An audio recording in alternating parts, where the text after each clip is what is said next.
I don't like the idea. I don't think it's a good idea. I mean, to automatically want to register people for selective service. Hell, I don't even like automatic bill pay. We're talking about automatically registering somebody for the draft. Do it cause I said that. Fold you with your legs back. Switch it like the doggies. Pull your hair, reveal your wig cap. We're going to get ready to get into what's hot in these blogs. First things first, happy Juneteenth. Juneteenth is coming up very, very soon in a few days, June 19th. And I love the fact that it is being honored more, is being celebrated more. It is now a federal holiday. So pending your job, you might have it off. But yeah, I love the fact that we are recognizing it more. You can see from my shirt, that's the reason I wore the shirt today. Black is a blessing and wouldn't change it for the world. Juneteenth is a federal holiday. It commemorates the end of slavery in the United States. It dates back to 1865, June 19th of 1865. That's when Major General Gordon Granger arrived in Galveston, Texas, and announced the end of the Civil War and the emancipation of enslaved African Americans. And here we are in 2024, and it's being recognized a lot more, celebrated a lot more. I am pro Juneteenth way more than 4th of July, my personal opinion. I've been stopped celebrating 4th of July. There was once a time where, I would probably put on like the red, white, and blue and, have the cookouts and the barbecues. And that's all still like embedded. But historically speaking, and what this country has been to Black people, independent is far from what I want to be trying to celebrate on that day. So Juneteenth is where it's at for me. And yeah, happy Juneteenth to all my people. Let's move on to what's hot in these blogs.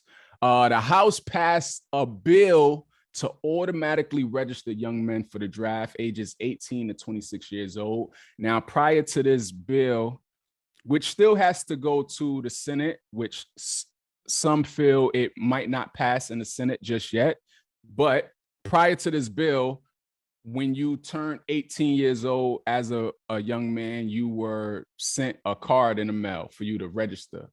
And in some cases, you would be fined, or even in worst cases, jailed for not doing so.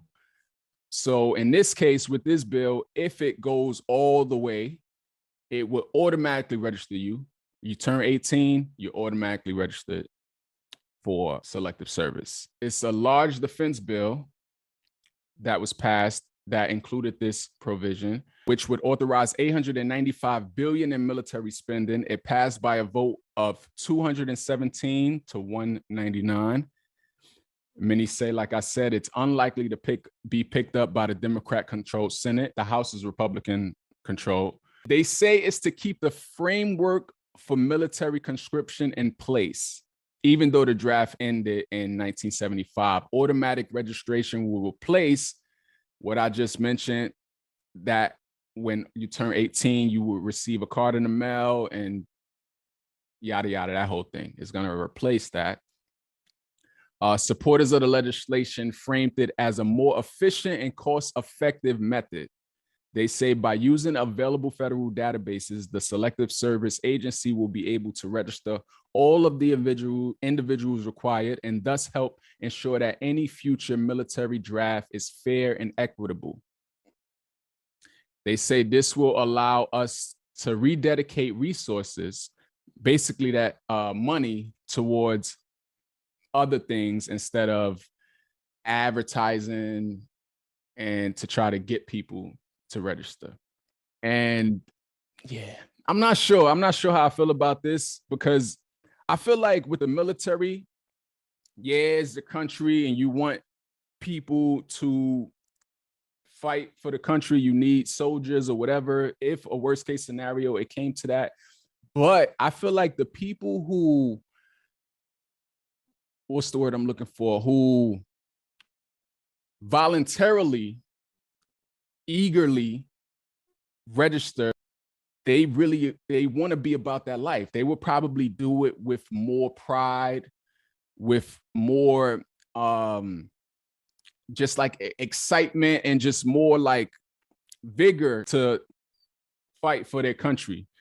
I feel like if it comes to the point of you like forcing people, and in this case, automatically registering the ones who have no desire to do it when it comes time, it's probably not going to be the best group of young men.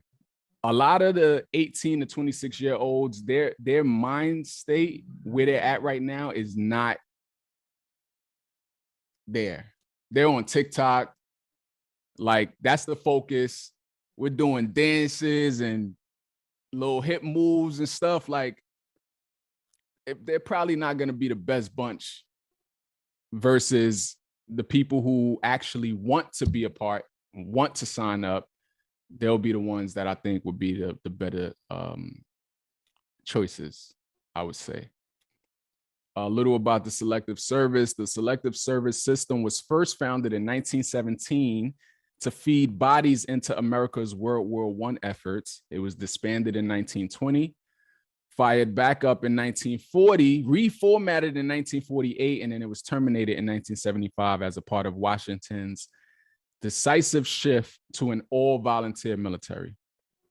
Then President Jimmy Carter in 1980, who at the time they say was alarmed by the Soviet Union's invasion of Afghanistan, he reinstituted it, the draft registration, as a just-in-case rite of passage for boys to complete within 30 days of their 18th birthday.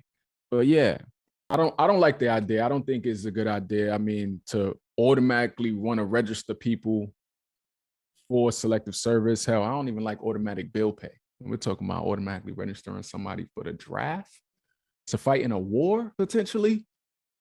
Yeah. One comment said, and it's good questions. They said, does this apply to parents who only have one child or children who are in college? They said, my mom said during the draft in the 60s, they wouldn't send you to war if you were enrolled in college or if you were an only child. I need to know ASAP because expatriation is definitely an option. I'm not sending my child to unalive someone else's child over money and power. And what about religious objections? Is that still a thing? Valid points. Valid points. What are your thoughts? How do you feel about this? Let me know. We're going to move on to what else is hot in these blogs. Nick Cannon has insured his testicles for $10 million. A lot of people thought it was a joke at first when it first was announced by some company, some brand called Dr. Squash. But Nick Cannon said it's actually true. They're actually insured. He actually said it should have been 12 million, 1 million for each of his 12 children he has. And yeah, he said he wanted to insure his crown jewels. He's now claiming to have the most valuable balls, is what it says. $10 million. I don't know how they determined their worth. Many was joking, how do they evaluate it? Did they like hold one up, hold the other, like to determine, like, is it 5 million for the left, 5 million for the right? Like, and what happens in this case? Like, I know a lot of people who, like, I think Tina Turner famously insured her legs because she had the best legs in the business. And it's like, I understand when certain people do certain things like this, but when it comes to testicles, how does this work? Like, if you get kicked in them, you take out a claim. If you, I don't know, God forbid something happens where you lose one or lose, like, I don't understand when this will be paid out. Like, I want to know. Questions I have. But yeah, Nick Cannon has insured his testicles for $10 million. Nick Cannon said, haters say it's time for me to stop having kids and put this super sperm to rest, but I'm doubling down on these valuable balls and my future kids. Shout out to Dr. Squash for giving my balls the credit they deserve and hooking me up with the protection I need to keep this family tree rolling. So I guess it's safe to say that he's not done having children. Yeah. Happy Father's Day. Happy Father's Day. But let's move on. What else is hot in these blogs? Michael Rainey Jr. addressed being groped by this popular streamer. His name is Tata James. His sister groped Michael Rainey during a stream they were doing. You know, streaming is all the rage nowadays. So Tata James is one of the popular streamers, and he invites celebrities over like you see many of the streamers do. Michael Rainey was over there. I don't know what they were promoting or whatever, maybe Power Book. The new season is now active. And during the live stream, you see Tata James' sister come into frame, and she's like rubbing up on Michael. And then at one point, she goes down, and Michael like grabs her hand. He's like making faces that's like, obviously he's uncomfortable by the situation, and he's shocked by the fact that she's doing it because we're on live stream. I'm talking about probably hundreds of thousands, if not millions of people watching right now. And if it wasn't for the fact that there were some people, some kids, might I add, was standing in front of them that was kind of able to block inadvertently what was going on, everybody would have been able to see. And it's like, yo, did she really just do this? And they were shocked. Michael was shocked by it. So a lot of people are pointing out the fact that if the roles were reversed, this would be a no-brainer, no question. Michael's career would be done for right now. Power Book will be over before it's over. Should that same energy be had towards old girl? I think yes. I think yes. I think we need to keep that same energy. Michael Rainey is hinting at the idea or the fact that he may take further action. I'm not sure what this will include, but his statements say, at this point, everyone has seen the video circulating online.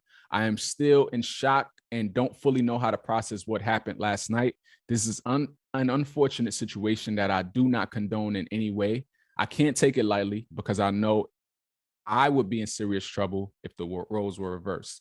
The fact is, SA is never okay, regardless of gender or status. We're all human and we should respect each other. Most importantly, we should always respect ourselves. That part. So reading between the lines, I'm guessing he's probably going to take some sort of action behind this. I'm not sure, but I think we need to keep that same energy. Men are assaulted a lot, and some would say that we kind of, it's like a double standard with it. Like men don't really get looked at as the victims always in those cases, especially when it's a woman doing it to a man. It's kind of like we should be like honored or feel like that's what's up. But if it's unwanted, it's unwanted. And you don't want everybody. I don't want every single person I see. So if I'm getting advances and I'm getting touched by someone that I'm not feeling, yeah, like if it's somebody I'm feeling, I understand. Like I might let you do it. But if I'm not feeling you, nah. And as the person who's doing the assault, you don't know if this person is with it or not. So you should probably think twice before doing it. And it says a lot that homegirl did it on like this stream where, like I said, hundreds of thousands, if not millions of people were watching at the time. It says a lot about who she is and her character. Some comments on our post on Instagram. Magnificent Me 78 said, nah, she violated. Yes, if it was him that did this, he would have been publicly ostracized and fired from current and future acting roles. Someone else, Uncle Reese, something, long Instagram handle said, in front of kids too, shaking my head, lock her little freaky self up. Examples need to be set, I feel. Because it's like, if she could do this in this sense and in front of these people and stuff, like what's happening when the camera's not rolling? Tata James, he released a statement after the fact. He said, after the actions that occurred during my stream last night, I would like to sincerely apologize to Michael and his family for what took place. My little sister was completely wrong and out of line. What she did was very inappropriate and unacceptable. I am truly embarrassed and disgusted by her actions. I completely respect whatever direction Michael wants to go in the situation. After watching the clip, I was completely taken back by what she done. I will take extreme precautions with future streams to avoid similar issues and have banned her from participating in future streams. I do not condone any type of assault. Good on him. Good on him for that, for sure. But yeah, they got to do better. We got to do better. I don't care if you're a woman, if you're a man. SA is SA at the end of the day. And we got to just think. Use our brains. But we're going to move on. Last but not least, what's hot in these blogs, Diddy had to return the key to the city that he was given by Mayor Eric Adams a few years ago. Actually, not a few years ago, last year in September, he was awarded this key by the mayor's office. And given that all that has taken place and has come to light, including that hotel video of him abusing Cassie, Mayor Adams is the latest person to say, yeah, I don't want no association with that. So he said, Mayor Adams said, I strongly condemn these actions and I stand in solidarity with all survivors of domestic and gender-based violence. He said, our city has worked tirelessly to make sure survivors are heard and seen by our administration. He added that he was deeply disturbed by the footage that came out. And they sent a letter to Diddy's office. I think it was like the 4th of June, and the key was returned by the 10th of June. So just 6 days after they requested it, Diddy and his peoples sent the key back. But it raised the question for me, what does this key mean, really? Like, I don't know what the perks of having this key to the city is, other than like just like bragging rights or whatever.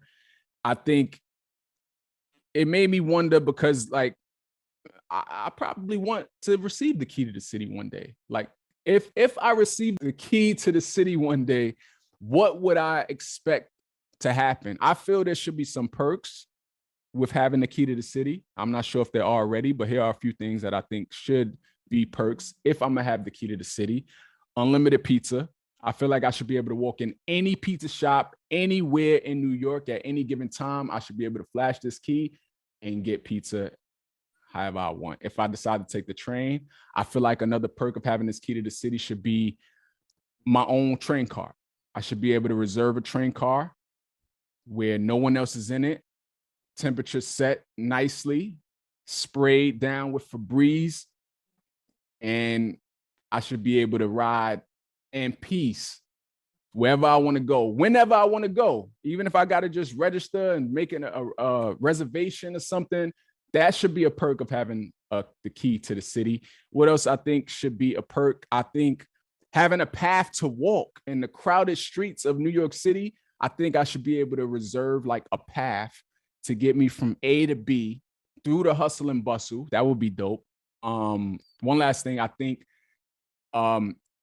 hailing a cab. Yeah, we got Ubers and Lyfts and I could easily request it, but when them prices are surging and stuff, I want to do it like how they do it in the movies, you know, when you just jump in the street and you fan it down, or you do that whistle that I can't do to save my life. Like, I feel like I should be able to do that and the cabs just stop instantly, even though I'm a black dude. Like, I think those are some perks that I feel would be good to have. Other than that, it's like, what is this for? Bragging rights, I guess. But nonetheless, the key had to be returned, taken down off his mantelpiece or wherever he had it. And yeah, like I said, another domino that has fallen in the latest of what has been going on in this Diddy show that we're all watching. What's next? Who's next? Tune in next time on the next episode of Dragon Ball Diddy. That concludes what's hot in these blogs. Thank you for watching. If you rock with your boy, be sure to like this video and subscribe to the channel. Also, it's called Holliewood and Friends, which means I want to hear from you. Let me know in the comments your thoughts on the topics I just discussed.